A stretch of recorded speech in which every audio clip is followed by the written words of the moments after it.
ನಾಲ್ಕನೇ ದಿನಕ್ಕೆ ಕಾಲಿಟ್ಟಿದೆ ರೈತರ ಪ್ರತಿಭಟನೆ. ಕಬ್ಬಿಗೆ 3,500 ರೂಪಾಯಿ ಬೆಂಬಲ ಬೆಲೆ ಘೋಷಿಸುವಂತೆ ಒತ್ತಾಯಿಸಲಾಗ್ತಾ ಇದೆ.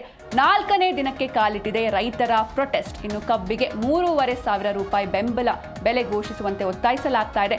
ಪ್ರತಿ ಟನ್ ಕಬ್ಬಿಗೆ 3,500 ರೂಪಾಯಿ ಬೆಂಬಲ ಬೆಲೆ ಘೋಷಿಸಿ ಅಂತ ಗುರ್ಲಾಪುರ ಕ್ರಾಸ್ ಬಳಿ ಸಾವಿರಾರು ರೈತರು ಪ್ರೊಟೆಸ್ಟ್ ಮಾಡ್ತಿದ್ದಾರೆ. ಬೆಳಗಾವಿ ಜಿಲ್ಲೆ ಮೂಡಲಗಿ ತಾಲೂಕಿನ ಗುರ್ಲಾಪುರ ಕ್ರಾಸ್ ಇದು. ಸರ್ಕಾರ ಹಾಗೂ ಕಾರ್ಖಾನೆ ಮಾಲೀಕರ ವಿರುದ್ಧ ಧಿಕ್ಕಾರ ಕೂಗಿ ಆಕ್ರೋಶವನ್ನ ರೈತರು ಹೊರಹಾಕ್ತಿದ್ದಾರೆ. ಇನ್ನು ಕಾರ್ಖಾನೆ ಪ್ರಾರಂಭಕ್ಕೂ ಮುಂಚೆ ಬೆಲೆ ನಿಗದಿ ಮಾಡಿ ಅಂತ ಪಟ್ಟು ಹಿಡಿದಿದ್ದಾರೆ. ಬೆಳಗಾವಿ ಜಿಲ್ಲೆಯ ಎಲ್ಲಾ ಸಕ್ಕರೆ ಕಾರ್ಖಾನೆಗಳು ಬಂದ್ ಆಗಿವೆ. ಹೀಗಾಗಿ ಮತ್ತೆ ಅದನ್ನ ಓಪನ್ ಮಾಡೋಕ್ಕೂ ಮುಂಚೆ ಬೆಲೆಯನ್ನ ನಿಗದಿ ಮಾಡುವಂತೆ ರೈತರು ಪಟ್ಟು ಹಿಡಿದಿದ್ದಾರೆ. ಪ್ರತಿ ಟನ್ ಕಬ್ಬಿಗೆ 3,500 ರೂಪಾಯಿ ಬೆಂಬಲ ಘೋಷಿಸುವಂತೆ ಆಗ್ರಹಿಸಿ ಈ ಒಂದು ಸತ್ಯಾಗ್ರಹ ನಡೀತಾ ಇದೆ. ಅಲ್ಲಿ ಮಾತುಕತೆಗೆ ಬರ್ರಿ ಅಂದ್ರ ಅಲ್ಲಿ ಡಿಸಿನ ಕಳಿಸೋದು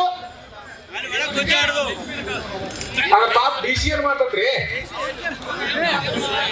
ಆಮೇಲೆ ಹೇಗಿಲ್ಲ ಕಾರ್ಖಾನೆ ಮಾಲಕರನ್ನ ಮತ್ತು ರೈತರನ್ನ ಮೀಟಿಂಗ್ ಕರೆದ ಡಿಸಿ ಆಫೀಸ್ ಮೀಟಿಂಗ್ ಹೋಗಿ ರೈತರು ಬರಿ ಮೀಟಿಂಗ್ ಕರೆದ ಡಿಸಿ ಅಂತೇಳಿ ಅಲ್ಲಿ ಯಾರು ಬಂದಿರ್ತಾರ ಗೊತ್ತನ್ರಿ?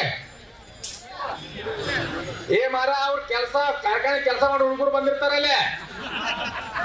ನೀವೊಂದ್ ಹೇಳ ಅವನ್ ಹೇಳ್ತಾನ, ನೀದನ್ ಹೇಳ ಅದನ್ನ ಹೇಳ್ತಾನ.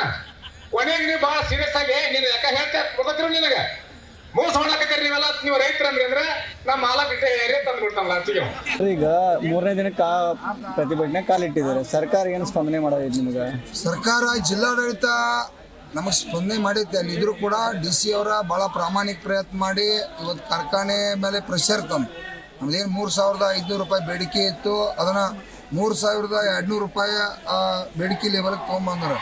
ಅದರ ಬದಲು ಅವ್ರೇನು ಜಿಲ್ಲಾಡಳಿತ ಬದಲು ನಾವು ಇರೋದಿಲ್ಲ. ಯಾಕಂದ್ರೆ ಇದು FRP ಹೊರತುಪಡಿಸಿ ನಾವು ಜಾಸ್ತಿ ಹಣವನ್ನು ಕೇಳತ್ತು.